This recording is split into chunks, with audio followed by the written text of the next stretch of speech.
করোনায় দুনিয়ার থেকে বিদায় হয়েছে। আল্লাহ, তুমি আমাকে করোনা থেকে মুক্ত রেখেছ। এই জন্য মাঝে মাঝে আল্লাহর নিয়ামতগুলোর কথা স্মরণ করে শুকরিয়া আদায় করা দরকার। পৃথিবীতে সুখী হওয়ার জন্য যা আছে তা নিয়েই আল্লাহর শুকরিয়া আদায় করলে আল্লাহ বলেন লাযীদান্নাকুম, আমি আরো নিয়ামত বাড়িয়ে দিব। একজন বাদশা কিছু উলামায়ে কেরামকে ডাকলেন, মাজলিসুল উলামা ওলামায়ে কেরামকে ডেকে বললেন, আমার একটা গুরুত্বপূর্ণ প্রশ্ন আছে, এর জবাব আপনাদের কাছে চাই। কি প্রশ্ন? বলছে, প্রশ্ন হচ্ছে, আমি বাদশাহ, আমার টাকা পয়সা অর্থ সম্পদ ক্ষমতা কিচ্ছুর অভাব নেই, কিন্তু এরপরেও আমি মন খুলে হাসতে পারি না। টেনশনের শেষ নাই, অশান্তির শেষ নাই। আর তার চাকরকে ডেকে এনে বলছে, ওর চেহারার দিকে তাকান, চেহারা কি হাসি খুশি। ওর সকালে ওর সাথে দেখা হলেই আমার হিংসায় কলিজা জ্বলে। কি হয়েছে? আমি মন খুলে হাসতে পারি না। আর আরো ওর যেন কোনো টেনশনই নাই, অশান্তি নেই, কি ফকফকা চেহারা, সবসময় হাসি খুশি। ওর তো বাড়ি ঘর কিচ্ছু নেই, খালি একটা ছোট্ট ঘর আছে, টাকা পয়সা অর্থ সম্পদ ক্ষমতা আমার তো নাই, কিচ্ছুই নেই। অথচ এই লোকটা আমার চেয়ে সুখী, আর আমি এত দুঃখী কেন? তার এত শান্তি আর আমার এত অশান্তি কেন? প্রশ্ন কি বুঝছেন? ওলামায়ে কেরাম এক একজন এক এক আমল শিক্ষা দিচ্ছে। কেউ বলছে এই দোয়া পড়েন, কেউ বলেন এই জিকির করলেন। বাদশা বলছে যে, দেখুন, দোয়া জিকির আজকার এগুলো আপনারা দিবেন আমি জানি, আমি প্র্যাকটিক্যাল বুঝতে চাচ্ছি কিসে তার এত শান্তি আর আমারও শান্তি, আমি সেটা প্র্যাকটিক্যাল বুঝতে চাচ্ছি। একজন মেধাবী আলেম দাঁড়িয়ে বলল যে, বুঝছি, আমি আপনাকে সেটা বুঝাতে পারবো। সেটা কি? আল কনাতের অভাব। আল কনাত কাকে বলে? বলছে, বাচ্চা, এটা বুঝতে হলে আপনাকে দুইটা কাজ করতে হবে। নাম্বার এক, আমাকে 99টা স্বর্ণের মুদ্রা দিতে হবে। দুই, এক রাত আমার সাথে সময় দিতে হবে। বলছে, কোনো সমস্যা না, আমি প্র্যাকটিক্যাল বুঝতে চাই, আমি রাজি আছি। বাদশার কাছ থেকে 99টা স্বর্ণের মুদ্রা নিয়েছেন। 99টা স্বর্ণের মুদ্রা নিয়ে ওই আলেম একটা প্যাকেটে ঢুকালেন।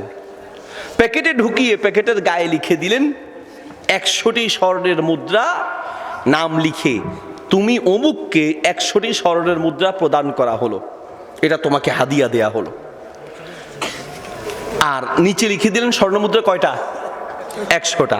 আসলে ভিতরে আছে কয়টা? 99টা। বাদশাকে বললেন, বাদশা, আজকে রাতে আপনাকে প্র্যাকটিক্যাল বোঝাবো, আজকে সারা রাত আপনি ঘুমাতে পারবেন না। সারা রাত এদিকে হাঁটা চলা, হাত নাড়াচাড়া একটু আপনার বন্ধ করতে হবে স্টেজে, আর যারা বাহিরেও আছেন যারা আসবে এমনি বসবে। জি, তো দুইটা কাজ কয়টা? এক নম্বর কি? সারা রাত থাকতে হবে। আর একটা হলো 99টি স্বর্ণ মুদ্রা নিতে হবে। তো 99টি স্বর্ণের মুদ্রা নিয়ে প্যাকেটের গায়ে লিখে দিলেন 100টি স্বর্ণের মুদ্রা প্রদান করা হলো। তো বললো, চলেন। যেই খাদেমের ব্যাপারে হিংসা করছে বাদশা, ওই খাদেম তার বাড়ির সামনে গিয়ে ওই যে প্যাকেটটা এটা রেখে দরজার সামনে বাদশাকে নিয়ে একটু দূর থেকে দূরবীন দিয়ে বললো যে, আপনি দেখতে থাকেন। কি দেখবে? খাদেম ঘর থেকে বের হলেন, বের হয়ে দেখছে যে স্বর্ণের মুদ্রা। সন্ধ্যার সময়ে স্বর্ণের মুদ্রা দেখে তো উপরে লেখা আছে 100টি স্বর্ণের মুদ্রা প্রদান করা হলো। স্ত্রীকে ডাক দিলেন। স্ত্রী বলে, আরে না, এটা বকওয়াস, মিথ্যা কথা। বলছে, আরে খুলে দেখো। খুলে দেখছে যে আসলে ভিতরে স্বর্ণের মুদ্রা। স্বামী স্ত্রী দুইজনে বসে গুনতে লাগলো কয়টা আছে। গুনতে গুনতে 1টা 2টা 3টা গুনতে গুনতে দেখে আছে 99টা। নাই কয়টা? একটা। একটা কোথায় গেল? 99টা আছে, তো একটা গেল কোথায়? বলো, তাহলে মনে একটা আশেপাশে, যেহেতু 100 লেখা আছে তাহলে 100টা থাকার কথা, একটা যেহেতু নাই এটা খুঁজতে হবে। ঘর থেকে বের হয়ে সারা রাত ধরে খালি খুঁজতেছে, আর রাতে ঘুম আসে না। ঘুমাইতে গেলেই মনে হয় বাসার সামনে থাকতে পারে, পিছনে থাকতে পারে, জঙ্গলে থাকতে পারে, রাস্তায় থাকতে পারে। সারা রাত আর ঘুম নেই। এতদিন আরামে ঘুমাইছে, এখন ওই যে একটা নাই, এই টেনশনে সারা রাত ঘুম নেই। সকালে দিনের বেলা ঘুমাতে গিয়েছে, দিনের বেলা ঘুমাতে গিয়ে ঘুমাইতে পারে না। আরে রাত্রে হয়তো পাইনি, দিনের বেলা পাবো, দিনেও খুঁজতেছে। বাচ্চা এবার এই খাদেমকে ডাকালেন। ওই আলেমরা সহ আবার মজলিসে বসা। জিজ্ঞেস করলো, কি হয়েছে?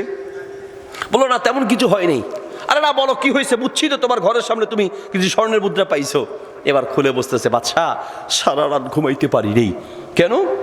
বলছে সারা রাত টেনশন, যে এই একটা স্বর্ণের মুদ্রা কোথায় গেল, দিনেও ঘুমাইতে পারি না, এই জন্য চেহারা খারাপ হয়ে গেছে। ওই আলেম দাঁড়িয়ে বলল, বাদশা, পৃথিবীতে মানুষ অশান্তিতে থাকার সবচেয়ে বড় কারণ এটাই, মানুষের মধ্যে কৃতজ্ঞতা বোধ নাই। আর একটা তুমি পাও নাই, 99টা তো পাইছো, ওই যেটা পায় নাই ওটা টেনশনে সারা রাত আর দিন ঘুমাতে পারে নাই, অথচ 99টা আছে, এটা নিয়েই তার শুকরিয়া আদায় করা দরকার ছিল। ঠিক আমাদের জীবনের বাস্তবতাও তাই, কি পাই নাই, কত টাকা আমাদের লস হয়েছে, কোন ব্যবসায় লস করেছি, অমুকের এই আছে, তমুকের সেই আছে, এই টেনশন করতে করতে আমাদের এই সুখের জীবনটা অশান্তিময় করে তুলেছি, অথচ যা আছে তা নিয়ে শুকরিয়া আদায় করা দরকার ছিল, ঠিক কিনা? পৃথিবীতে অশান্তির অন্যতম কারণ অকৃতজ্ঞতা। বিশ্বাস করবেন, পাবনার মানসিক হসপিটালে গেলে দেখবেন আপনার আমার চেয়ে দেখতে শুনতে কত সুদর্শন মানুষ সেখানে পাগলাগারদে আছে। নাই কি, শুধু ব্রেনটা একটু ঘুরাইয়া দিচ্ছে, ঠিক না? শুধু ব্রেনটা ঘুরিয়ে দিয়েছে। ঠিক মতো আপনি 4-5 দিন যদি ঘুমাতে না পারেন, তো আপনাকেও সেই পাগলাগারদে যাওয়া লাগবে, ঠিক কিনা? তাহলে বলেন, আপনি সেই আল্লাহকে ভুলেন কি করে সেই আল্লাহকে ভুলে যান? কত অভিযোগ আমাদের জীবনে। আপনারা হয়তো আমার অনেক অনলাইনে আমার বড় ছেলেকে দেখেছেন কিনা জানি না, ওর অনেক বক্তব্য ইন্টারনেটে আছে, আমার একটা ছেলের আলোচনা আছে ইন্টারনেটে। তো ও ফিলিস্তিনের একজন লেখক, আল্লামা সারকাভি, তার লেখা বইগুলো সে পড়েন। একদিন একটা পৃষ্ঠা বোটে এনে আমাকে দিয়ে বলছেন, বাবা এই পৃষ্ঠাটা আপনি পড়বেন। আর একটা পৃষ্ঠা বোটে বলেছে ওই পৃষ্ঠা আমার আম্মু পড়বে। তো আমাকে যে পৃষ্ঠা পড়ার জন্য দিয়েছে, আমি সেই পৃষ্ঠা পড়লাম। সেই পৃষ্ঠা একটা গল্প দিয়ে উপদেশ দেয়া আছে। গল্পটা কি? এক লোক জাহাজে করে যাচ্ছে সফরে, ব্যবসার উদ্দেশ্যে। সমুদ্রের যখন গেল মাঝামাঝিতে, মোটামুটি জঙ্গলের কাছাকাছি, সমুদ্রের প্রচণ্ড ঢেউ আর তুফানে জাহাজটা ডুবে গিয়েছে। এই ব্যবসায়ী অনেক কষ্ট করে কাঠ ধরে ধরে সাঁতার কেটে অনেক কষ্ট করে নদীর পাশে গিয়ে কোনো রকম জীবনটা বাঁচালো। এখন যেহেতু জীবন বাঁচলো, আশেপাশে কোনো বাড়িঘর মানুষ জাতি কিচ্ছু নাই, শুধু জঙ্গল আর জঙ্গল। চিন্তা করলো, বেঁচেই যেহেতু আছি, জীবন তো বাঁচাতে হবে, খাবে কি? খাওয়ার জন্য ফলমূল খুঁজে খুঁজে খায়, আর সমুদ্র থেকে মাছ শিকার করে পাথরের উপর পাথর বাড়ি দিয়ে আগুন ধরিয়ে মাছ জ্বালিয়ে তারপরে খায়। পাথরের সাথে পাথর জোরে বাড়ি দিলে দেখবেন আগুন ধরে। তো এইভাবে কোনো রকম মাছ খায়, আর নিজে রাতে ঘুমানোর জন্য শুকনো ডালপালা খুঁজে, ছন খুঁজে একটা ঘর অনেক কষ্ট করে অনেক দিন ধরে বানালো। বাড়ি ঘরের কোনো খোঁজ খবর নেওয়ার সুযোগ নেই, সমুদ্র পাড়ে দিয়ে যাওয়ার সুযোগ নেই, এইভাবেই কোনো রকম জীবন কাটাচ্ছে। একদিন সমুদ্র থেকে মাছ শিকার করে পাথরের সাথে পাথর বাড়ি দিয়ে যখন মাছে আগুন ধরাতে যাবে, আগুন ঠুস করে সেই ঘরের মধ্যে লেগে গেল। ঘরে যখন আগুন লাগলো, শুকনা ডালপালা দাউ দাউ করে আগুন জ্বলছে। আগুন জ্বলতে দেখে লোকটা আল্লাহর উপরে প্রচন্ড রাগ করলো। রাগ করে বলল, আল্লাহ, আমার সব নিয়ে গেলা, অনেক কষ্ট করে ঘরটা বানালাম, এই ঘরটাও তুমি জ্বালায়া দিলা। আল্লাহ, তো আমাকে আর রেখে লাভ কি? আমাকেও দুনিয়ার থেকে নিয়ে যাও, আমাকে আর রেখে লাভ কি? আমি আর দুনিয়ায় থাকতে চাই না। এইভাবে সে রাগ করে বলছে, আল্লাহ, ঘরে আগুন জ্বালিয়ে দিয়েছ। একটু পাশে গিয়ে সে বলছে, আল্লাহ, আমি ঘুমিয়ে গেলাম, আমাকেও দুনিয়ার থেকে নিয়ে যাও। যখন ঘুমিয়ে গেল, কিছুক্ষণের মধ্যেই ঘুমের মধ্যে হঠাৎ করে জাহাজের আওয়াজ শুনতে পেল। রাতের অন্ধকার, জাহাজের আওয়াজ শুনে সে ঘুম থেকে উঠল। 2 জন লোক জাহাজ থেকে নেমে এসে তার হাতটা ধরে তাকে বলছে, ভাই চলেন, আপনি আমাদের সাথে চলেন, আপনাকে আল্লাহ বাঁচিয়ে দিয়েছে। লোকটা ঘুম থেকে উঠে বেদিশে হয়ে গেল। আরে, আমি এখানে আছি আপনারা জানলেন কি করে? আপনারা মানুষ না ফেরেশতা? বললো, ভাই আমরা মানুষ। তা আমি আছি জানলেন কি করে? জাহাজের সেই 2 জন লোক বলল, ভাই আপনি আছেন এটা জানতাম না, তবে আমরা এখানে পাশ দিয়ে যাচ্ছি, আমরা শুনেছি কোথাও জাহাজ ডুবেছে, আমরা মনে করছি কেউ বেঁচে নাই, কোথায় আছে সেটাও খুঁজে পাবো না, কোথায় ডুবেছে সেটাও জানা নেই। তবে আমরা যাওয়ার পথে দূর থেকে ধোঁয়া দেখেছি, ধোঁয়া, আগুন ধরেছে যে ধোঁয়া দেখেছি, ধোঁয়া দেখে আমরা বুঝতে পেরেছি যেখানে কেউ না কেউ ছিল, এই জন্য আসলে আমরা এখানে আসলাম। সেই লোকটা বলল, ভাই আমাকে 2 মিনিট সময় দেন। সমুদ্রের পানি দিয়ে অজু করে সেজদায় গিয়ে আল্লাহর শুকরিয়া আদায় করে বলছে, আল্লাহ আমি না বুঝে তোমার উপরে রাগ করেছি, আমি মনে করেছি যে তুমি আমাকে বিপদ দিয়েছো, আগুন ধরিয়ে দিয়ে আমাকে ধ্বংস করে দিয়েছো, অথচ এই ঘরে আগুন না লাগলে আমার বাঁচার কোনো উপায় হতো না। আসলে আল্লাহ আমারটা ভুল, আল্লাহ তোমারটাই ঠিক। আল্লাহু আকবার। আমার বাসার সামনের অফিসে আমি একটা আয়াত লিখে অর্থ সহ এটাকে দেয়ালিকা বানিয়ে টানিয়ে রেখেছি। আমি মাঝে মাঝে দেখি, আমার বিবি আমার বাচ্চারা সবাই মিলে আয়াতটা মাঝে মাঝে দেখি আর নিজের বোনকে সান্ত্বনা দেই। আয়াতটা কি? আসা আন তাকরাহু শাইআন ওয়া হুয়া খায়রুল লাকুম ওয়া আসা আন তুহিব্বু শাইআন ওয়া হুয়া শাররুল লাকুম। আল্লাহ বলে, বান্দা মাঝে মাঝে তুমি আমার কাছে অনেক কিছু চাও, আমি দেই নাই বলে তুমি রাগ করো। আল্লাহ বলেন, তুমি চেয়েছো আমি দেই নাই, মনে রেখো আমার এই না দেওয়ার মাঝেই তোমার জন্য কল্যাণ ছিল। আল্লাহু আকবার। নাম্বার 2, মানসিকভাবে প্রশান্তির জন্য আল্লাহর প্রত্যেকটা সিদ্ধান্তকেই মনে করতে হবে আপনার আমার কল্যাণের জন্য আল্লাহ করেছেন, ঠিক কিনা? আবার আপনার বুঝে ভুল থাকতে পারে, আল্লাহর সিদ্ধান্তে করে ভুল। আমি একসময় ছোটবেলা থেকে ওয়াজ করি, আমার ছেলে যেমন ওয়াজ করে, একসময় শিশু বক্তা, ছোটবেলা থেকে বক্তব্য দিয়ে ওয়াজ করি। আমি আগে যে বাসে করে মাহফিলে যেতাম, প্রায় 15-16 বছর আগের কথা বলছি, ঢাকা মাহফিলে যাওয়ার জন্য গাড়ির টিকিট কাটলাম, তাকিয়ে দেখছি 10 মিনিট দেরি হয়ে যাচ্ছে, জ্যামে পড়েছি। 10 মিনিট দেরি হয়ে যাচ্ছে দেখে আমি আল্লাহর কাছে দোয়া করছি, আল্লাহ 10টা মিনিট গাড়ি আটকায় রাখো, গাড়ির চাক্কা একটা ঠাস করে ফুটায় দাও, তাও তো পাল্টাইতে 10 মিনিট যাবে, আবেগের দোয়া।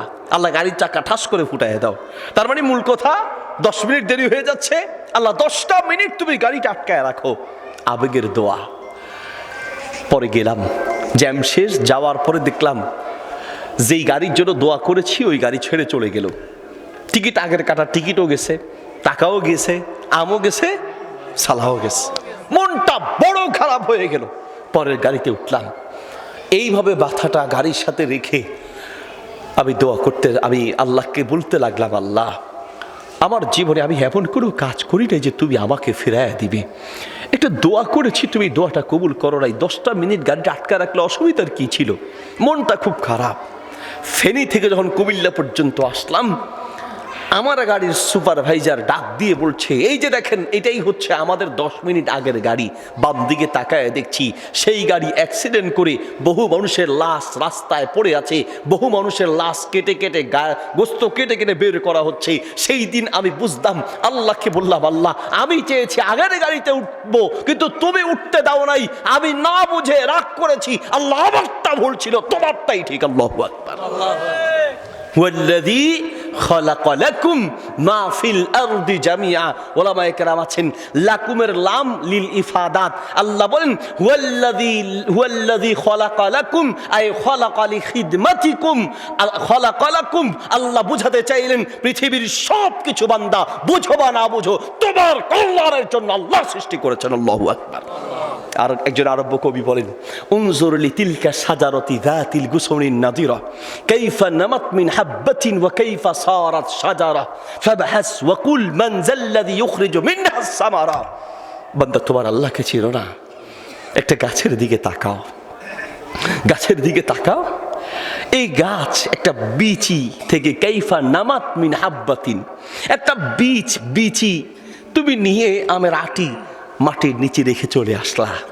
আল্লাহ বলেন, আনতুম তাজরাউনাহু আম নাহনুজ জারিউন। বান্দা বিচিটা রেখে এসেছো, বীজগুলো রেখে এসেছো, আটিটা রেখে এসেছো, কিন্তু সেই আটি, বীজ আর বিচিটাকে ফাটিয়ে সেখান থেকে চারা বের করেছেন তিনি কে? আল্লাহ। ফাবহাস ওয়া কুল কাইফা সারাত শাজারা ফাবহাস ওয়া কুল মান যাল্লাযী ইখরিজু মিনহা সামারা। কিভাবে এটা গাছ হলো আর একটু ভেবে বলো তো দেখি। আম গাছ কেটে 1000 টুকরা করলে ভিতরে কোনো ফল নাই, কাঁঠাল গাছ 1000 টুকরো করলে ভিতরে কোনো ফল নাই।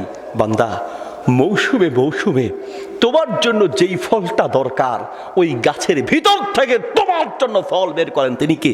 আল্লাহ। কিছু কিছু নাস্তিক না বুঝে আল্লাহর ভুল ধরে, নাউজুবিল্লাহ বলেন। কদু গাছের পাশ দিয়ে যাচ্ছে, যাওয়ার সময় কদুর দিকে তাকায়া আল্লাহর ভুল ধরছে, কয় দেখছো নাউজুবিল্লাহ, এই চিকন লতা আল্লাহ এত বড় কদু ধরায় দিলেন, গাছ ছোট ফল হইল এত বড়। তো এই ছোট গাছে আল্লাহ ছোট ফল দিবে, ছোট গাছে এত বড় ফল দিছে, এই ফল এত বড় ফল না দিয়া ছোট ফল দেওয়া দরকার ছিল, আল্লাহর ভুল ধরছে। আর একটু সামনে গেছে, সামনে গিয়ে ডুমুর গাছ আছে, এরকম মোটা ডুমুর গাছ, চিনেন তো? ডুমুর গাছের উপর দিকে তাকায় আল্লাহর ভুল ধরছে, কয় দেখছো এই মোটা ডুমুর গাছ আর ফল দিয়েছে ছোট, কদু গাছ ছোট গাছ ফল দিয়েছে এত বড়। যদি কদু গাছের কদু ডুমুর গাছে দিত, আর ডুমুর গাছের ডুমুর যদি কদু গাছে দিত, তাইলে না খাপের খাপ মন্তেজার বাপ হইতো, তাইলে না ঠিক হইতো। এখন এই যে কদু গাছের কদু, কদু এই ছোট গাছের মধ্যে কদু ধরায়া ওই মোটা বট গাছের মধ্যে ডুমুর গাছের ডুমুর দিয়া, নাউজুবিল্লাহ, তার মতে আল্লাহ কামটা ঠিক করে নেই। উপরের দিকে তাকায় তাকায় ডুমুর গাছের ভুল ধরছে, একটা ডুমুর এসে নাকের ডগায় পড়ছে, নাকের ডগায় লাফ দিয়ে উঠে কয় না রে ভাই না, আল্লাহটা ঠিক ভাই, আবারটা ভুল। কি হয়েছে? কয় ভাই রে, ডুমুর গাছের ডুমুর নাকের উপরে পড়ছে, নাক এখনো সোজা আছে, আমি তো চাইছিলাম কদু গাছের কদু ডুমুর গাছে থাকলে ভালো হইতো, তো ডুমুরের জায়গায় যদি কদু থাকতো আর ওটা যদি নাকের উপরে পড়তো, নাক আমার নাক থাকতো না, নাক আমার আলু ভর্তা হয়ে যেত, ঠিক কিনা? কাজে তোমারটা ভুল, আল্লাহটাই ঠিক। বরিশাল যাচ্ছে, প্রচন্ড মানুষের ভিড়, আল্লাহর ভুল ধরছে। কি? এক পাগলা বের হয়ে তার কেবিন থেকে বের হয়ে বলছে আল্লাহর সব কাম ঠিক আছে, নাউজুবিল্লাহ, একটা কাম ঠিক নেই। কি ঠিক নাই? মানুষগুলোকে যদি আল্লাহ হাত পাওগুলো নাট বল্টু সিস্টেমের করে দিত তাইলে ভালো হইতো। কেন? কারণ নাট বল্টু সিস্টেমের করে দিলে হাত পাওগুলোকে খুলে আমরা ব্যাঙের মতো বসে থাকতাম, তাহলে জ্যাম কম লাগতো, এত ভিড় হতো না। তো কয়েকজনে হ্যাঁ হ্যাঁ বলতেছে, আর কয়েকজনে বলে মাথা ভাঙিয়া বেড়া চুরমার করে দিন, বেটা আল্লাহর ভুল ধরস, মারতে চাইছে। অন্যরা কয় না, তার মাথা ডিস্টার্ব আছে, ছেড়া দে। সে আবার রুমে গেছে, কেবিনে গিয়ে কেবিন থেকে বের হয়ে লাফ দিয়ে বলতেছে না রে ভাই না, না আমি আগে ভুল বলছি। আরে মেয়ে কি আগে ভুল বলছেন? ভাই রে, আমি আগে মনে করছিলাম আল্লাহ যদি হাত পাগুলোকে নাট বল্টু সিস্টেমে করতো তাইলে ভালো হইতো, হ্যাঁ হাত পাগুলোকে খুলে আমরা বসে থাকতে পারতাম। বাইরে এখন বুঝছি না আল্লাহটাই ঠিক। কেন? আমার রুমে একটা টর্চ লাইট আসিল, বাইর থেকে ভিতরে যায় দেখতেছি টর্চ লাইট চুরি করে নিয়ে গেছে। টর্চ লাইট চোরে নিয়ে যাক, টর্চ লাইট পাওয়া যাবে। হাত পাগুলো যদি নাট বল্টু সিস্টেমের থাকতো আর এটা যদি খুলে রাখতাম, মিস্টার চোর যদি চুরি করে নিয়ে যাইতো, তাহলে তো সারা দুনিয়ায় আর একটা হাত পাও খুঁজে পাইতাম না। কাজে আল্লাহটা ঠিক, আমারটাই ভুল। আল্লাহু আকবার। পারস্যিক প্রশান্তির জন্য নাম্বার 3 নাম্বার পয়েন্ট হচ্ছে আল্লাহর প্রত্যেকটা সিদ্ধান্তকেই মনে করতে হবে এটার মধ্যেই আমাদের কল্যাণ আছে। আল্লাহ যা করেছেন আমার আপনার ভালোর জন্য করেছেন। নাম্বার 3 নাম্বার মানসিক প্রশান্তির জন্য 3 নাম্বার করণীয় হচ্ছে জীবনের প্রত্যেকটা ক্ষেত্রে নিজের জীবনের প্রত্যেকটা পথ পন্থা একজনের তরিকা মতো নিজের জীবনকে সাজানো। তিনি হচ্ছেন নবী মুহাম্মদুর রাসূলুল্লাহ সাল্লাল্লাহু আলাইহি সাল্লাম। নবীর প্রত্যেকটা সুন্নতের মধ্যেই মানবতার কল্যাণ, মানুষের শান্তি, মানুষের প্রশান্তি, অশান্তি থেকে বাঁচার মুক্তির পথ একমাত্র আল্লাহর নবী মুহাম্মদুর রাসূলুল্লাহ সাল্লাল্লাহু আলাইহি সাল্লামের তরিকায়। জার্মানের একজন বিজ্ঞানী জার্মানের রাস্তা দিয়ে হাঁটছেন, হাঁটার সময় একটা কাগজ পেলেন, কাগজের মধ্যে আরবিতে লেখা এবং ইংরেজিতে অনুবাদ করা একটা হাদিস আছে। কি? ক্বালা নবী সাল্লাল্লাহু আলাইহি ওয়াসাল্লাম ইযা ওয়ালাগাল কালবু ফি ইনাই আহাদিকুম ফাগসিলুহু 7 মাররাত। নবী সাল্লাল্লাহু আলাইহি ওয়াসাল্লাম বলেছেন, কোন পাত্রে যদি কুকুর মুখ দেয় তাহলে সেই পাত্রটা ধুতে হবে 7 বার, একবার ধুতে হবে মাটি দিয়ে। ওই বিজ্ঞানী চিন্তা করলেন, কুকুর মুখ দিলে মাটি দিয়ে ধুতে হবে কেন? কারণটা কি? মাটি দিয়ে ধোয়ার কারণটা কি? আর কে বলেছে? এই লেখাটা যেহেতু টাইপ করা, তিনি চিন্তা করলেন এটা সম্ভবত কোনো ধর্মীয় গুরু বা ধর্মীয় ব্যক্তির কথা হবে। বিভিন্ন ধর্মের লোকদেরকে জিজ্ঞেস করে, এক মুসলিমকে জিজ্ঞেস করে এই কথাটা কার, তোমার কি জানা আছে? সেই মুসলিম বলছে হ্যাঁ, এটা আমাদের প্রিয় নবী মুহাম্মদুর রাসূলুল্লাহ সাল্লাল্লাহু আলাইহি ওয়াসাল্লাম বলেছেন, তোমাদের ধর্মের নাম ইসলাম, তোমাদের নবীর নাম মুহাম্মদুর রাসূলুল্লাহ সাল্লাল্লাহু আলাইহি ওয়াসাল্লাম। আচ্ছা বলো তো, তোমাদের নবী এই যে কুকুর মুখ দিলে মাটি দিয়ে ধোয়ার কথা কেন বলেছেন? সেই মুসলিম বলল, কেন বলেছেন তা জানি না, তবে এই কথা গ্যারান্টি সহ বলতে পারি আমাদের প্রিয় নবী কোনো কথা অহেতুক বলে না, তার প্রত্যেকটা কথায় কোনো না কোনো হিকমত আছে, ঠিক কিনা? তিনি যেহেতু বলেছেন কাজে অবশ্যই এটার মধ্যেই আমাদের কল্যাণ। বললো তাই? হ্যাঁ আমি চ্যালেঞ্জ করে বলছি আপনাকে। বল আচ্ছা ঠিক আছে, আমি পরীক্ষা করে দেখব। তিনি তার গবেষণাগারে গেলেন, একটা কুকুরকে নিয়ে আসলেন, একটা পাত্রে কুকুরকে কিছু খেতে দিলেন, কুকুরটাকে সরিয়ে ফেললেন, পাত্রটা পরীক্ষা করে দেখলেন পুরো পাত্রে মানুষের জন্য ক্ষতিকর জীবাণুযুক্ত হয়েছে। এবার তিনি পানি দিয়ে ধুইলেন, আবার পরীক্ষা করলেন, দেখলেন না এখনও জীবাণু আছে, আবার ধুইলেন, আবার পরীক্ষা করলেন, দেখলেন না এখনও জীবাণু আছে।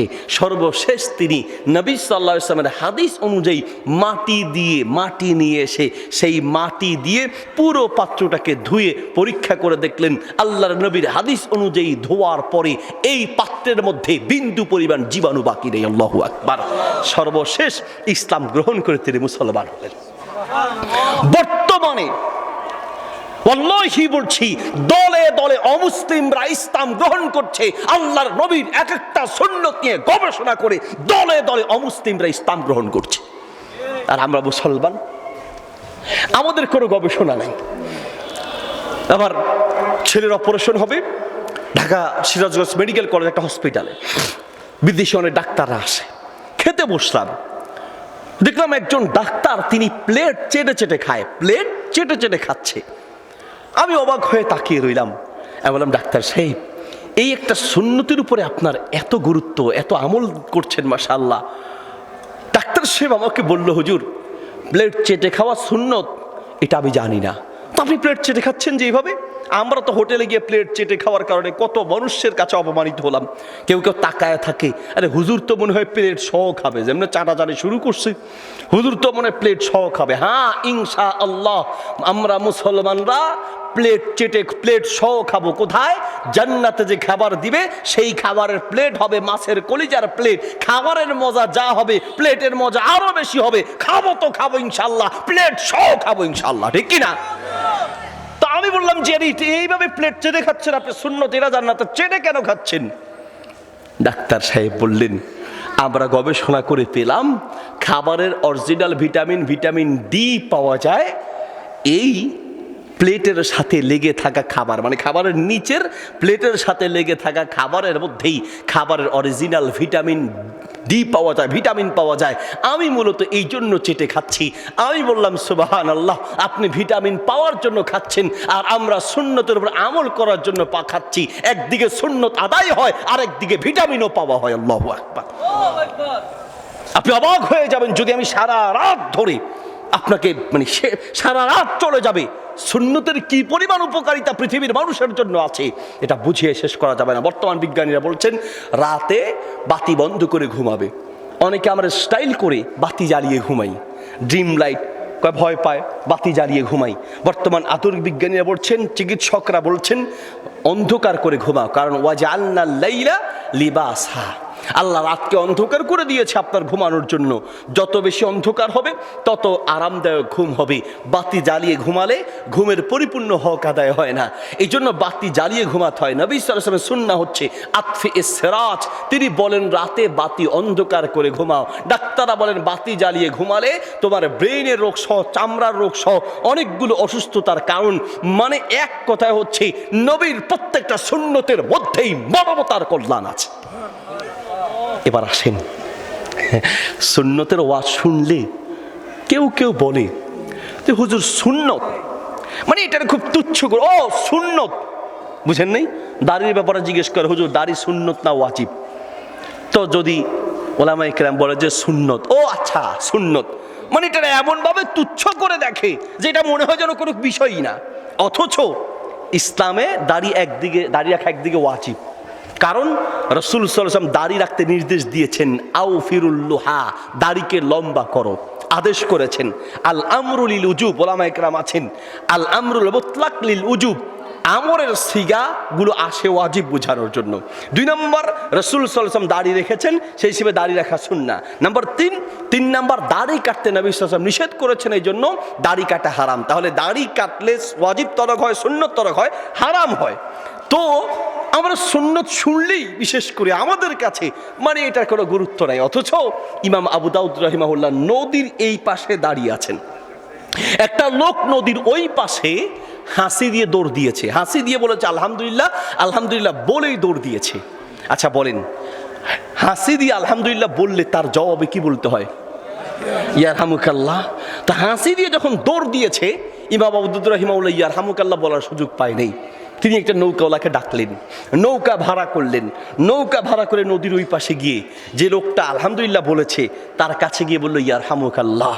লোকটা অবাক হয়ে বলল, আপনাকে দেখলাম নৌকায় করে আসতেন, আর আমি তো হাসি আরও আগে দিয়েছি, এখন এসে ইয়ারহামুকাল্লাহ। ইমাম আবুদুর রাহিমাহুল্লাহ বললেন, আমি জীবিত থাকতে আল্লাহর নবীর একটা সুন্নত আমার জীবন থেকে ছুটে যাবে, আমি তা মানতে পারি না। রাসূলের এই সুন্নতের উপর আমল করার জন্য নদীর ওই পাশ থেকে নৌকা ভাড়া করে এই পাশে এসেছি। আপনার জীবনে কতগুলো সুন্নত পরিত্যাগ করছে, আপনি আপনাকে প্রশ্ন করেন। শান্তি চান, রাসূলের সুন্নাহ মতো আদর্শ জীবন গঠন করুন, না হয় দুনিয়া আখিরাত শেষ হবে, দুনিয়াও শেষ হয়ে যাবে। ঘরে ঘরে অশান্তি কমছে না বাড়ছে? কি পরিমাণ বেড়েছে। মাঝে মধ্যে বিরক্ত হয়ে আমার এই আজকের কথা আপনাকে বলছি। গত পরশুদিন তালাকের মাসালার জন্য অন্তত সে 50 বারের উপরে আমাকে মেসেজ দিয়েছে, কল দিয়েছে। তো মাহফিলে ছিলাম, ব্যস্ততা ছিলাম, পরে উত্তরটা নিয়ে উত্তর দিয়েছি। অনেক কষ্ট করে উত্তর দিলাম, পরিশ্রম হলো, সময় লাগলো, বুঝাইতে কষ্ট হলো, বুঝায় উত্তর দিলাম যে ভাই তালাক হয় নাই, আলহামদুলিল্লাহ, সংসার করেন, তবে এই ধরনের কাজ করবেন না। আজকে আবার ফোন দিয়ে বলছে, হুজুর আমি আমার বউর সাথে আবার ঝগড়া করছি। এবার বললাম আপনি আর ফোন দিয়েন না, আপনাকে না 2 দিন আগে বললাম, এখন আর আপনি ফোন দিয়েন না, কোনো মাসালা জবাব দিবেন আগে, আপনার আগে বিচার হবে তারপরে। ঘরে ঘরে অশান্তি। ঠাকুরগা থেকে ফোন দিছে, মাহফিলে ধরতে পারিনি, মাহফিল শেষ করে ফোনটা ধরলাম, জিজ্ঞেস করলাম কি হয়েছে? হুজুর তালাকের মাসালা। তালাকের মাসালার উত্তর শুনলেই আমরা সহজে উত্তর দেই না, 7 ঘাটের পানি খাওয়াইয়া তারপরে উত্তর দেই। বেয়াদবি মাফ করবেন, আপনি রাগ করবেন যে হুজুর কি বলেন। হ্যাঁ, কারণ কি জানেন, সহজে যদি পাইকারি উত্তর পায় পরের দিন তালাক আবার দিবে। আমার এমন হয়েছে, আমি অ্যাক্সিডেন্ট করেছি, আমার ডান হাত ভেঙে বের হয়ে গেছে, পরে এইটা প্লাস্টার করে এইভাবে বাম হাতে ধরে প্রায় আধা ঘন্টা সময় নিয়ে তালাকের মাসালার জবাব দিলাম। বললাম যে ভাই তালাকের মাসালার জবাব দিয়েছি, আলহামদুলিল্লাহ হয় নাই, তবে 1 তালাক হয়ে গেছে। আর যদি কখনো এরকম হয় তাহলে কিন্তু খবর আছে, আর কখনো মুখ দিয়ে হুজুর না, জিন্দিগিতে আর কোনো দিন হুজুর তালাক আর ডিভোর্স কথাটাই মুখে আনবো না হুজুর। তো যাক, আলহামদুলিল্লাহ, আর যেন না হয়। পরের দিন আবার ফোন দিছে, আবার ধরছি, ধরার পরে আবার কাঁদতেছে। কিরে ওই কান্দেন কেন, কি হয়েছে? হুজুর তালাক যে হয় নাই এই বিষয় নিয়ে কথা বলতে গেছি, কথা বলতে যাওয়ার পরে বউ আবার আমার সাথে রাগ দেখাইছে, তালাক আমি আবার দিছি। বললাম এই জন্যই দরকার ছিল আপনার আগে 7 ঘাটের পানি খাওয়ানো। ঠাকুরগা থেকে ফোন দিছে, হুজুর তালাকের মাসালা। তাই বললাম তালাকের মাসালার জবাব ফোনে নিয়ে লাভ নাই, এলাকার আলেমদের কাছে যান। হুজুর গেছি, অনেক হুজুরের কাছে গেছি, যে হুজুরের কাছে যাই সেই হুজুর নিজেই বিপদে পড়ে। কেন? হুজুর তালাকটা সোজা হয় নাই, তালাকটা একটু বেকাতারা হয়েছে, তালাক সোজা হয় নাই, তালাক একটু ব্যতিক্রম তালাক হয়েছে। ব্যতিক্রম তালাক হয়েছে, সোজা হয় নাই, তো কেমনে দিছেন তালাক? হুজুর তালাক দেওয়ার সময় বলছি তোরে তালাক, তোর মারে তালাক, তোর আব্বারে তালাক, তোর 14 গোষ্ঠীরে তালাক, তোর 100 200 300 দিছি। কয়শো দিছে? এখন কিতাবে আছে 3 তালাকের মাসালা, হুজুর 300 তালাকের মাসালা, হুজুর পাবেটা কই? হুজুর এখন নিজেই বিপদে। আর তালাক তো দিছে খালি ওরে একা দেয় নাই, ওর মারেও দিছে, বাপেরও দিছে। তাই রাগ উঠলে মাথা কি ঠিক থাকে? রংপুর থেকে এক মহিলা ফোন দিছে, হুজুর একটা মাসালা, গুরুত্বপূর্ণ মাসালা। তা বললাম হ্যাঁ বোন বলেন। হুজুর আমি আমার স্বামীরে আব্বা ডাকছি, আব্বা। মাসালা কি হবে? স্বামীরে আব্বা ডাকছে।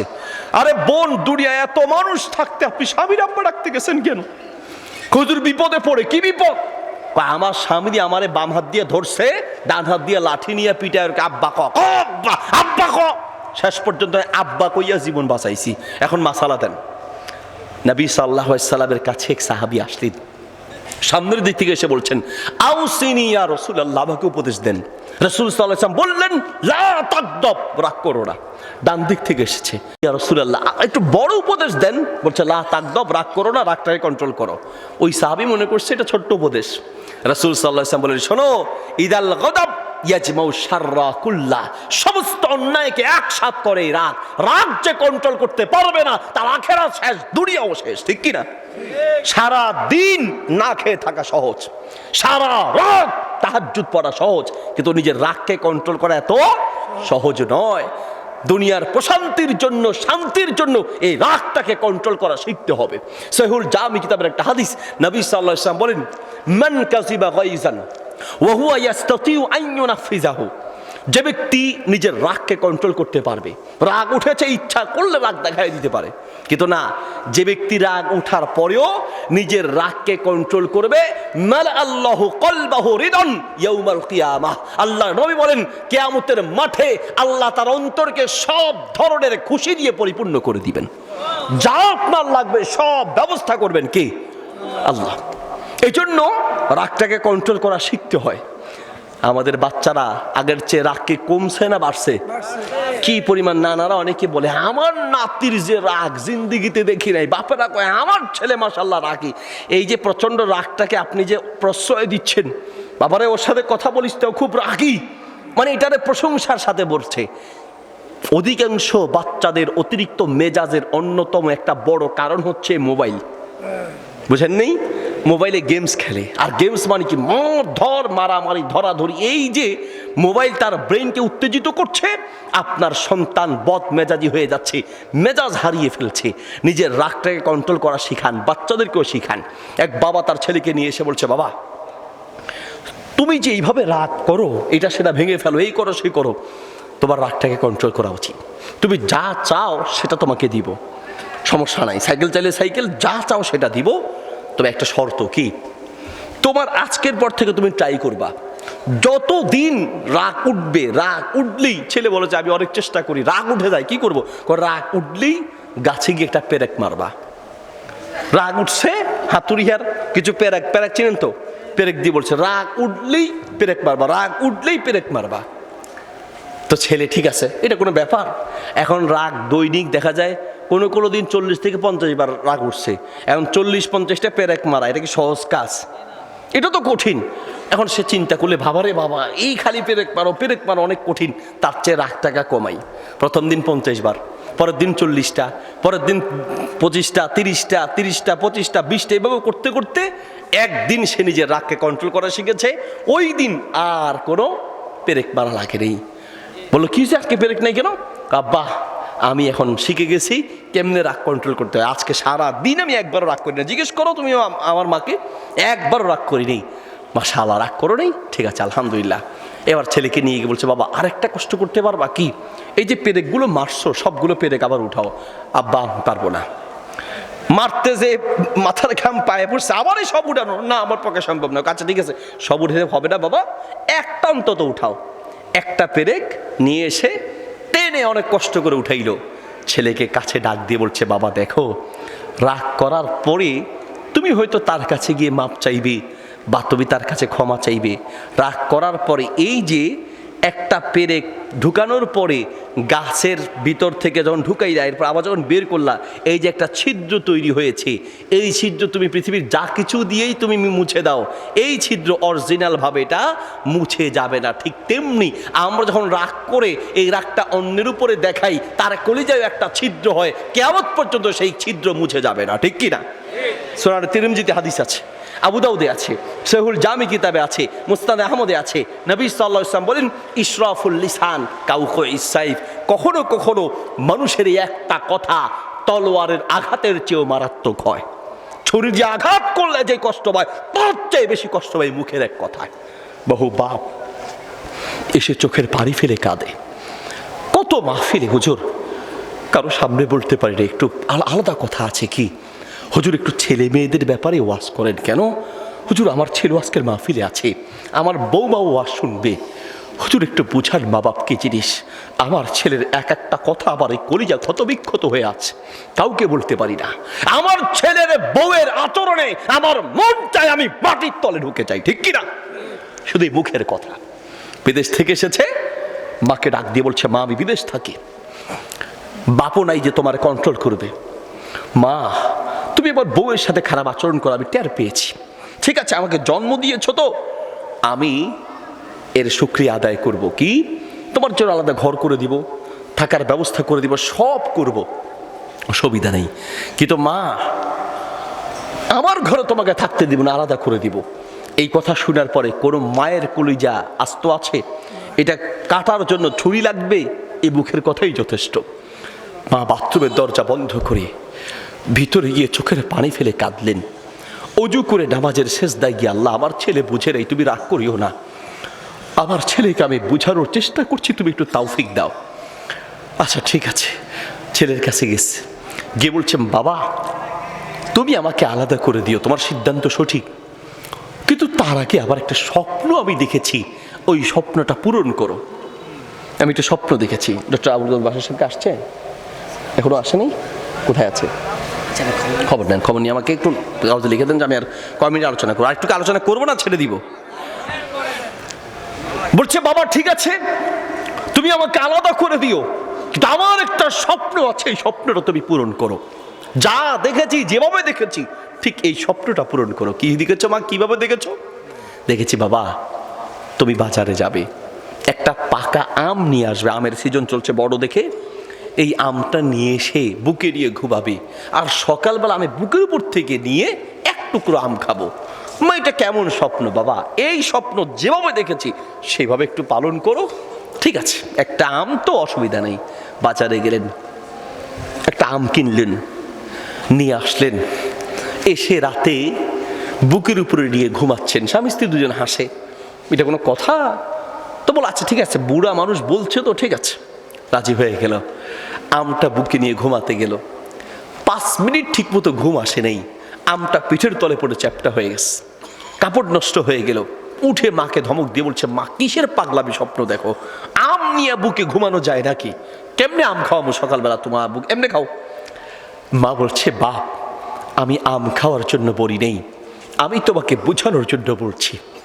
আজ একটা মাত্র রাত এই আমটা বুকে নিয়ে ঘুমাতে পারো নাই, আর আমি তোমার জনম দুঃখিনী মা, 1 দিন 2 দিন নয়, 1 বছর 2 বছর নয়, 4-5টা বছর আমি তোমাকে বুকে নিয়ে ঘুমিয়েছি। আমি যদি তোমার মতো বেহুশ হয়ে ঘুমাতাম, তুমিও তো আমার পিঠের তলে পড়ে চাপটা হয়ে যেতে। বউ কোথায় পাইতা, শ্বশুর বাড়ি কোথায় পাইতা, ঠিক কিনা? আমি তোমাকে বোঝানোর জন্য বলছি, আমি মা কি জিনিস আমি তোমাকে বোঝানোর জন্য বলছি।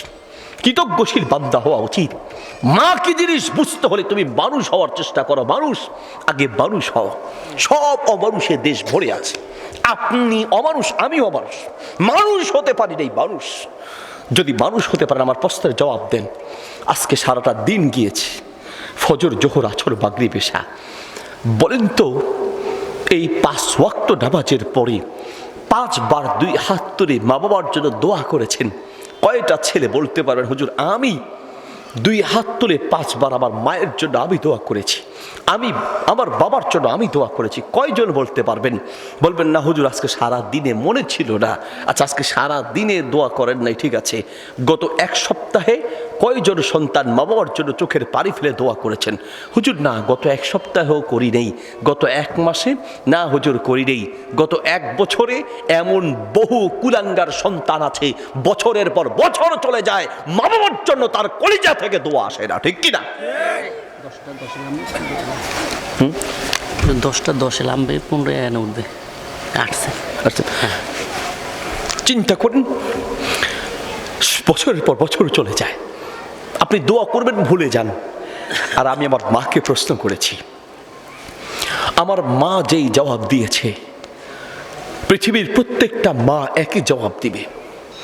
আমি আমার মাকে প্রশ্ন করেছি, মা তুমি যখন উমরায় গিয়েছো, কাবাকে সামনে নিয়ে লম্বা সময় যখন দোয়া করেছো, আর রাতে যখন তাহাজ্জুদ পড়তে গিয়ে লম্বা সময় দোয়া করো, মা সত্যি করে বলো সর্বপ্রথম কোন দোয়াটা করো? আমার মা যেই জবাব দিয়েছেন পৃথিবীর প্রত্যেকটা মা একই জবাব দিবে। আমার মা বলেছে আমি যখন 2 হাত তুলে দোয়া করি, আমি আমার ভাই বোনের কথা ভুলে যাই। আমার যে এতগুলো রোগ, আমি আমার রোগের কথা ভুলে যাই, কিন্তু আমি হাত তুলে দোয়া করার সময় সর্বপ্রথম তুমি সন্তানদের জন্য আগে দোয়া করি। আল্লাহু আকবার। পৃথিবীর প্রত্যেকটা মা আর বাবা সর্বপ্রথম দোয়া তার সন্তানের জন্য করে। অমানুষ সেই সন্তানরাই মা বাপকে দোয়া করার সময় তাদের কথা ভুলে যাই। বুঝবেন দুনিয়ার থেকে যখন হারিয়ে যাবে। আমি এখন বুঝি আবার বাপ আমার জন্য কত বড় সম্পদ ছিল। দুনিয়ার থেকে হারিয়ে গেলে তারপর বুঝে আসে, কিন্তু সেই সময় বুঝে আর লাভ নাই। আমি কোনো দিন আমার বাবাকে দেখি নাই যে কোনো দিন হোটেলে গিয়ে রুটি আর গোস্ত দিয়ে নাস্তা করেছেন। আমাদের বাবারা রুটি আর গোস্ত দিয়ে হোটেলে নাস্তা করতেন না। রুটি আর পরোটার সাথে বেশির থেকে বেশি একটু ডাল ভাজি অথবা একটু চা, ঠিক না? পৃথিবীর বাবারা দোকানে গিয়ে হোটেলে গিয়ে লম্বা খরচ করেন না, বেশি খরচ করেন না, কারণ সন্তানের কথা চিন্তা করেন। আর আপনি হোটেলে গিয়ে কয়েক পদের খাবার ছাড়া আপনার পেটে হজম হয় না। বা মা মারা গিয়েছে তো বাবা আরেক বিয়ে করেছে, যেটাকে আমাদের গ্রামের ভাষায় সৎ মা বলে। আসলে এই শব্দটা বা এটা বলা ঠিক না, কারণ আমাদের দেশে অনেক সৎ মা যেটাকে আমরা বলি, সেই দ্বিতীয় মা অনেক ক্ষেত্রে আগের মায়ের চেয়েও যদি বেশি আদর ভালো নাও করে, কাছাকাছিও করে, তারপরে ওই সৎ মায়ের একটা বদনাম থাকে, এটা সৎ। আদর করলেও কয় কি এটা সৎ, এটা দ্বিতীয় মা। এই জন্য কিছু এলাকার মানুষ উস্কানি দেয়। তো আগের মা মারা গিয়েছে, পরে নতুন মা এসেছে, দ্বিতীয় মায়ের ব্যাপারে এলাকার লোকেরা জিজ্ঞেস করে, ছোট বাচ্চা তো 6-7 বছরের বাচ্চা, জিজ্ঞেস করে তোমার আগের মা ভালো নাকি সৎ মা, পরের মা ভালো? তো ছোট বাচ্চা বলছে আমার আগের মা মিথ্যুক ছিল, মিথ্যা বলতো, আর আমার পরের মা একদম সত্যবাদী। তোমার আগের মা মিথ্যা বলতো? হ্যাঁ, আমার আগের মা খুব মিথ্যা বলতো, আর আমার পরের মা একদম সত্য বলে, কখনো মিথ্যা বলে না। বাবা এই কথাটা শুনে একদিন ঘরের দরজা বন্ধ করে ছেলেকে নিয়ে 2টা থাপ্পড় দিয়া বেয়াদব, নিজের মায়ের কেউ বদনাম করে? হ্যাঁ, এইরকম ছেলে তোর মা তোকে জন্ম দিয়েছে, আর তোর মা থাকলে তো আমি আরেকটা বিয়ে করতাম না, তো তুই তোর মায়ের বদনাম করতে পারলি? ছেলে বলছে মা বাবা আমি তো মায়ের বদনাম করি নাই। আর তুই বদনাম করস না মানে তুই বলস, মানুষ জিজ্ঞেস করলে যে তোর মা আগের মা মিথ্যুক ছিল, বলছে আমি তো সত্য বলেছি। আবারও সত্য বলেছ? হ্যাঁ আমি সত্য বলেছি। আবার আগের মা মিথ্যা বলতো। আবার আগের মা আমাকে বলতো আজকে যদি পড়া দিতে না পারোস তাহলে তোর খানা বন্ধ, কিন্তু ঠিকই খানার টাইম হলে ঠিকই খানা দিত। কোনো দিন আমার মা বলতো আজকে স্কুলে না গেলে তোকে ঘরে ঢুকতে দিব না, কিন্তু কোনো কারণে স্কুলে না গেলে ঠিক সময় মতো ঘরে ঢুকতে দিত। তাহলে আমার আগের মা মিথ্যা বলতো, আর আমার পরের মা যেই দিন বলবে যে তোর আজকে খানা নাই, দুনিয়া উল্টে গেলেও খানা দেয় না, আমার পরের মা সত্য বলে আর আমার আগের মা মিথ্যা বলতো। আমাদের প্রত্যেকের মা প্রায় মা মিথ্যা বলে, প্রায় মিথ্যা বলে। আমার ক্ষুধা নাই খাবো না, আসল কথা কি তুমি খাও আমি খাবো না। তো এটা বোঝানোর জন্য আমার পেটে ক্ষুধা নেই, ক্ষুধা আছে কিন্তু সন্তানকে বুঝতে দেয় না। কথা বলেন ঠিক কি না? তো সেই মাকে আমরা ভুলে যাই। তো আমরাও কৃতজ্ঞ না, পৃথিবীতে আর কে অকৃতজ্ঞ হবে? কে অকৃতজ্ঞ হবে? মোহতারাম হাজরিন, সংসারটাকে যদি সুখের বানাতে হয়, এদিকে সন্তানকে দিন শিখান, ইসলাম শিখান।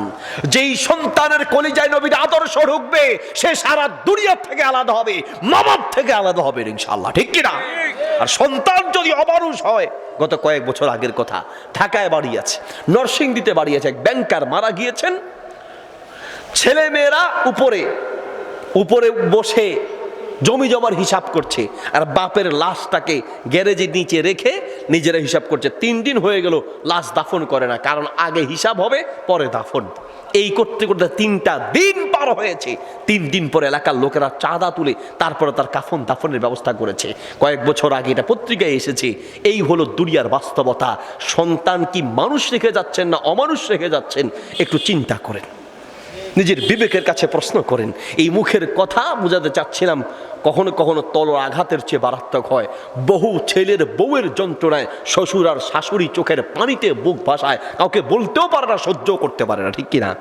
বৌমারা, মাহফিলের আওয়াজ যদি তোমাদের কানে যায়, আজকের এই মাহফিল থেকে বলে যাই, লিখে রাখো, আজ শ্বশুর শাশুড়ির সাথে যা আচরণ করবে, আগামীতে তোমার সাথে তার চাইতে খারাপ আচরণ করা হবে। তুমি তার চাইতে বেশি যন্ত্রণায় দুনিয়াতে ভুগবে। মনে রাখো, মুরব্বীদের বদদোয়া বড় মারাত্মক বদদোয়া। এক শাশুড়ি চোখে দেখেন অন্ধ, বৌমা শুয়ে শুয়ে মোবাইল টিপতেছে। কিছুক্ষণ পরে শাশুড়ির পিঠে একটা পোকা পড়েছে, অন্ধ চোখে দেখে না। বৌমাকে বলছে বৌমা আমার পিঠে কি পড়ছে একটু দেখো। বৌমা বলছে শাশুড়ি মা পিছনে আসেন, চুলকায় দিচ্ছি। যখন শাশুড়ি পিছনে আসতে লাগলো, আস্তে আস্তে ঠিক বৌমার পায়ের কাছে এসেছে। বৌমা চিন্তা করলেন শাশুড়ি যেহেতু চোখে দেখে না, হাত দিয়ে চুলকালে যে কথা, পা দিয়ে চুলকালেও একই কথা। পা দিয়ে তার পিঠের ওই পোকাটা দূর করে দিয়েছে। শাশুড়ি মনে করছে হাত দিয়ে দূর করছে। শাশুড়ি আরাম পেয়ে আল্লাহর কাছে দোয়া করছে, আল্লাহ আমার বৌমা আমাকে যেমন আরাম দিয়েছে, তুমিও আমার বৌমাকে ঠিক তেমন আরামের ব্যবস্থা করে দিও। এটা দোয়া না বদ্ধ হয়েছে? এই শাশুড়ি মারা গেলেন। এই বৌমা এক সময় শাশুড়ি হলেন, ছেলেকে বিয়ে করায় বউ আনলেন। আসার পরে একদিন এই বৌমা, ইনি তো আগে বৌমা ছিলেন, এখন শাশুড়ি হয়েছেন, তার পিঠ চুলকাচ্ছে, হাত যায় না। বৌমাকে বলছে, বৌমা দৌড়ে এসে আমার পিঠটা একটু চুলকায় দাও তো। বৌমা দৌড়ে এসে পিঠের কাছে সোজা হয়ে বসে আছে। কি হলো বৌমা, তুমি আমার পিঠ চুলকাচ্ছ না কেন? বলছে, শাশুড়ি মা বেয়াদবি মাফ করবেন, আমি পিঠ চুলকাতে চাচ্ছি, কিন্তু আমি যখনই হাত দুইটা আপনার পিঠের দিকে উঠাইতে চাই আমার হাত অবশ হয়ে আসে, আমি হাত দিয়ে চুলকাতে পারতেছি না। আর কে যেন আমার দুইটা পা আপনার পিঠের দিকে উঠায়া দেয়, ফেরেশতা হাত অবশ করে রাখে, পা দুইটা উঠায়া দেয়। শাশুড়ি বুঝতে পারলেন, বৌমা তোমার দোষ নাই, পিঠ তোমার পা দিয়ে আমার পিঠ চুলকায়া পা দিয়ে দুইটা লাথি দাও, না হয় আবার মাপ হবে না। এটা তোমার দোষ নয়, এটা আমি আমার কপালে করে এনেছি, ঠিক কিনা? পাশাপাশি শ্বশুর শাশুড়ি আপনাদেরকে একটু অনুরোধ করি, ছেলের বউটাকে নিজের মেয়ে মনে করেন। ছেলের বউকে যখন নিজের মেয়ের মতো আদর করবেন, তখন এই মেয়ে আপনাকে বাবার মতো সম্মান করবে, ঘরে শান্তি আসবে। সংসারের অশান্তির অন্যতম বড় কারণ শ্বশুর শাশুড়িরা জালেমের ভূমিকা পালন করে। জালেম, বেয়াদবি মাফ করবেন, আপনি আবার মনে করবেন না উস্কায় দিচ্ছি। আমি দুই দিকেই বলতে হবে, খালি একদিকে ওয়াজ করলে হবে, দুই দিকে কথা বলতে হবে।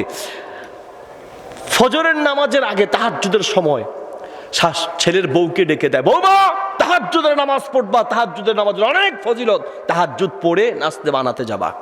আসল উদ্দেশ্য তাহাজ্জুদ না, নাস্তা। আর এদিকে নিজের মেয়েটা দিনের 10টা পর্যন্ত ঘুমায়। আমার মেয়ে শরীর দুর্বল, ওরা ডাকা যাবে না।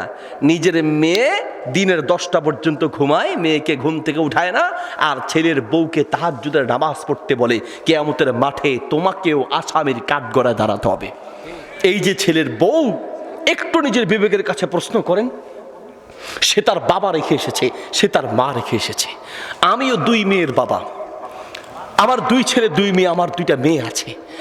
আমি তো একজন বাপ, আমি বুঝি প্রত্যেকটা বাপের কাছে তার মেয়েটা কতটা কলিজার টুকরা। আমার মাত্র 5 বছরের একটা মেয়ে আর একটা 1 বছরের। আমি এখনো ওদেরকে আদর করতে গিয়ে আমার এখনই মনে আসে যে আমি আমার এই মেয়েগুলোকে কি করে আরেকজনের হাতে তুলে দিব, কি করে আমার ঘর থেকে তাদেরকে আলাদা করবো, আমার এখনই কষ্ট হয়। তাহলে পৃথিবীর প্রত্যেকটা বাবার কলিজার টুকরা, তার কলিজার টুকরা ওই মেয়েটা, ঠিক কিনা? 100 ছেলেরকে এত আদর লাগে না, একটা মেয়েকে যে পরিমাণ আদর লাগে। তুমি সেই কলিজার টুকরাকে নিয়ে এসেছো। সেই মেয়েটা তার বাবাকে রেখে, তার মা, ভাই, বোন, আত্মীয় স্বজন সব ছেড়ে আপনার কাছে এসেছে আপনার ভালোবাসা পাওয়ার জন্য। আপনি যদি বাবার মতো আদর করতে পারেন, আপনি শাশুড়ি যদি মায়ের মতো আদর করতে পারেন, আপনি স্বামী যদি আপনার হৃদয়ের ভালোবাসা দিয়ে তাকে বুঝাতে পারেন, রাখতে পারেন, তাহলে এই মেয়েটা তার মা বাবা আত্মীয় স্বজন সব ভুলে আপনাকে জীবনের সব মনে করবে, ঠিক কিনা? কাজেই শিখতে হয় সংসার কিভাবে চালাতে হবে, নবীর আদর্শ দিয়ে শিখতে হয়। নবীর আদর্শ দিয়ে যদি সংসারটাকে সাজাতে পারেন, সংসার সুখের হবে, শান্তিতে হবে।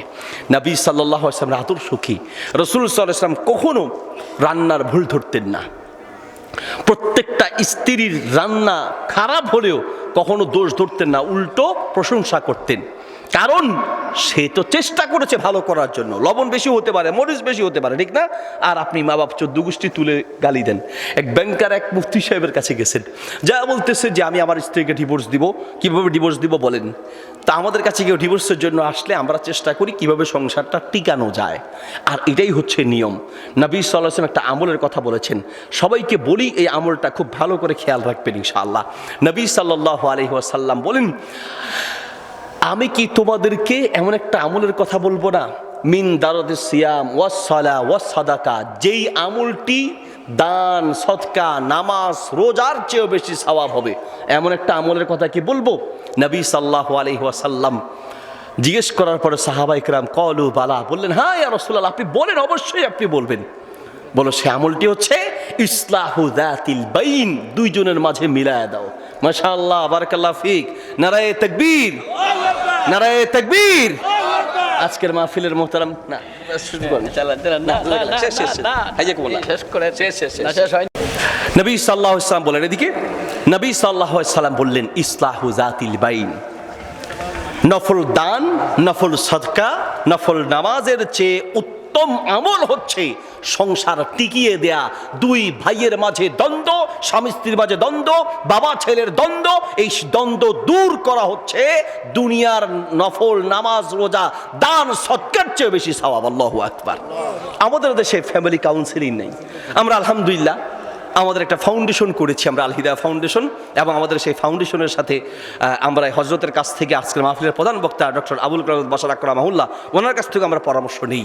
আমরা আলহামদুলিল্লাহ বাংলাদেশে একটা ব্যতিক্রম ফ্যামিলি কাউন্সিলিংয়ের আয়োজন করতে চাচ্ছি, যেখানে স্বামীর সমস্যা, স্ত্রীর সমস্যা, ভাই বোনের শুধু দ্বন্দ্ব নিরসনের কাজ করব। দ্বন্দ্ব নিরসন, যে ঝগড়া, যে দ্বন্দ্ব কারণগুলো কি, আমাদের সেটার উপর কোনো ট্রেনিং নেই। একটা মা বাচ্চাকে কিভাবে দুধ খাওয়াবে, বলেন আপনার স্ত্রী কি সেই ট্রেনিং আছে? সে জানে আপনার একটা বাচ্চাকে দুধ খাওয়ানোর পদ্ধতি কি, বাচ্চা পেটে আসার পরে সে কোন কাজ করবে, কোনটা করবে না, কি আমল করবে, কিভাবে ঘুমাবে, কি খাবে, কি খাবে না, ইত্যাদির উপরে আমাদের দেশে কোনো ট্রেনিং নাই। একটা সন্তান জন্ম নেওয়ার পরে কি করতে হয়, আমার বাচ্চা যখন জন্ম ভূমিষ্ঠর সময় হয়, আমি ডাক্তারদেরকে বলি যে আমি আমার স্ত্রীর কাছে থাকবো। আপনি আপনার বাচ্চা ভূমিষ্ঠ হওয়ার সময় আপনি আপনার স্ত্রীর পাশে থাকবেন, এটা অনেক নার্স রাজি হয় না, অনেক ডাক্তার রাজি হয় না। অথচ উচিত হচ্ছে আপনার স্ত্রীর পাশে আপনি থাকবেন। দুইটা কাজ হবে। নাম্বার এক, আপনার স্ত্রী যখন আত্মচিৎকার করবে, যখন সে সন্তান জন্ম দেওয়ার সময় কষ্ট পাবে, সে মনে করবে দুনিয়া আবার কেউ নেই, কিন্তু তার পাশে যদি স্বামী থাকে সে মনে করবে দুনিয়ার সবচেয়ে বড় শক্তি তার পাশে আছে, ঠিক কিনা? এই জন্য সন্তান জন্মের সময় তার পাশে থাকা উচিত। তার পাশে অন্তত আপনি কাছাকাছি থাকতে, ডাক্তাররা না দিলেও অন্তত পাশে থাকবেন, সে বুঝে যেন যে আপনি তার কাছে আছেন। দুই নম্বর হলো, আপনি বুঝতে পারবেন যে আপনার স্ত্রী কি পরিমাণ কষ্ট করে। আমরা তো মনে করি আমাদের বউদের কোনো কাজ দেয়, ওই যে বললাম মুফতি সাহেব, এটা বলেই শেষ করছি, ব্যাংকার গিয়ে বলছে আমি ডিভোর্স দিব। তো আলেমদের দায়িত্ব হচ্ছে যে যেন ডিভোর্স না হয়, সংসার টিকানো যায়, এই চেষ্টা করা। তো চেষ্টা করতে গিয়ে বলছে কেন, বলছে হুজুর ওর কোনো কাজ নাই, আমি মাঝে মাঝে আমার ব্যাংকের অফিসের কিছু কাজ দেই, এই কাজগুলো সে করে না। তার কোনো কাজ নাই কোনো। আচ্ছা তাহলে একদিনের রুটিনটা আমাকে বলেন কি। বলছে সকালবেলা আপনি কয়টায় ঘুম থেকে উঠেন? বলে আমি 8টায় উঠি। আপনার স্ত্রী? আমার স্ত্রীর কোনো কাম নাই, তো সে ফজরের সময় উঠে নাস্তা বানায়। ও আচ্ছা, কোনো কাম নাই, ফজরের সময় উঠে নাস্তা বানায়। আচ্ছা, তারপর আপনি কোথায় যান? আমি ব্যাংকে যাই 9টা থেকে 5টা, অনেক কাজ করি। আর আপনার স্ত্রী কি করে? হুজুর আপনাকে বললাম না আমার বোর কোনো কাজ নাই, রান্না বান্না করে আর কি, কোনো কাজ নাই, রান্না বান্না করে। আচ্ছা আপনি বিকেলে এসে কি করেন? বিকেলে এসে আমি বিকেলে একটু পত্রিকা পড়ি, সন্ধ্যার পরে মোবাইল টিপি করে। তা আপনার স্ত্রী কি করে? হুজুর একই কথা বলেন, বললাম না তার কোনো কাজ নাই, বিকালে একটু নাস্তা বানায় আর কি। রাতে কি করে? আমি রাতে একটু মোবাইল টিভি দেখি, এই করি সেই করি, ব্যাংকের কাজগুলো একটু দেখি। আর আপনার স্ত্রী কি করে? তার কোনো কাজ নেই, তো সে রান্না বান্না রেডি করে, খাবার দ্বারা আমাদেরকে রেডি করে দেয়, কোনো কাজ নাই, খাবার রেডি করে। তাহলে বউর কাজকে আমরা কাজ মনে করি না, কারণ বউয়ের কাছ থেকে তো বেতন পাই না, বউ তো আর বেতন পায় না। ভাই রে, বেতন না পাইলেই যদি কাজ না হয়, সূর্য আলো দেয়, বেতন নেয় না, গাছ অক্সিজেন দেয়, বেতন নেয় না, চন্দ্র আলো দেয়, বেতন দেয় না, তাহলে বেতন না নিলেই যদি সেটা কাজ না হয়, সারা দেশের মহিলারা একদিন যদি হাত গুটায় বসে থাকে, তাহলে সারা বাংলাদেশ অকেজো হয়ে যাবে, ঠিক কিনা? এটা বোঝার জন্য বলছি। মূল কথা হচ্ছে এই, স্ত্রীর কাজকে যেমন মূল্যায়ন করা উচিত, স্ত্রীরও উচিত স্বামীর কাজকে মূল্যায়ন করা। আমি ঢাকাতে একবার এক মাহফিলে গুলিস্তানের ফ্লাইওভারের নিচে দিয়ে যাচ্ছিলাম, সেখানে দেখবেন কিছু পুরাতন জুতা বিক্রি করে, যারা গেছেন দেখবেন। আমি একজন জুতা দোকানদারকে ডেকে বললাম, ভাই রে এটা কি চোরা মার্কেট? এই জন্যই তো আমরা বিপদে পড়ি। আমরা মসজিদে গিয়ে বিপদে পড়তে হয় না, আমরা দোয়া বলি একটা, আর চোরায় দোয়া বলে আরেকটা।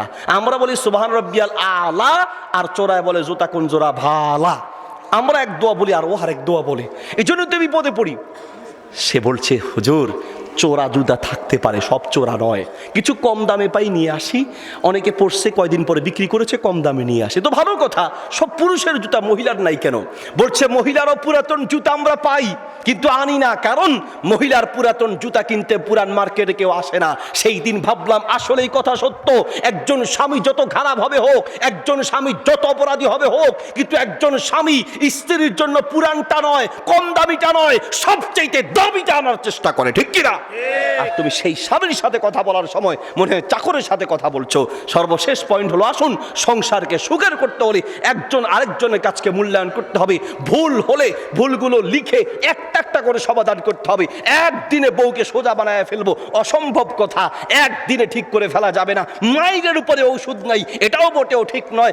মা দরাবা রাসূলুল্লাহ লা ইমরাতান লা খাদিমান, আল্লাহর নবী জীবনে কোনোদিন বউয়ের গায়ে হাত তুলে নাই। পিটায়া ঠিক করা যায় না, বুঝায়া ঠিক করতে হয়। রাসূল সাল্লাল্লাহু আলাইহি ওয়াসাল্লামের আদর্শ দিয়ে ঠিক করতে হয়। ঘরে তালিম শুরু করেন, নির্ধারিত একটা কিতাব নেন, আলেমদের সাথে পরামর্শ করেন, এক এক দিন এক একটা সূরার তাফসীর, হাদিসের দার্স এবং বিভিন্ন ইসলামিক কিতাবগুলোর দার্স শুরু করেন। সংসার সুখের হবে, শান্তির হবে। আল্লাহ আমাদেরকে তৌফিক দান করুন, আমিন। জাযাকুমুল্লাহ খাইর, বারাকাল্লাহু ফিকুম। শেষ পর্যন্ত বসবেন, আমার সাথে মুসাফার দরকার নাই, কারণ মুসাফা করার চেয়ে ওয়াজ শোনা বেশি জরুরি। আমি চলে যাবো ইনশাআল্লাহ। আপনাদেরকে সালাম দিচ্ছি, জবাব নেবেন, ওস্তাদের কথা শেষ পর্যন্ত শুনবেন।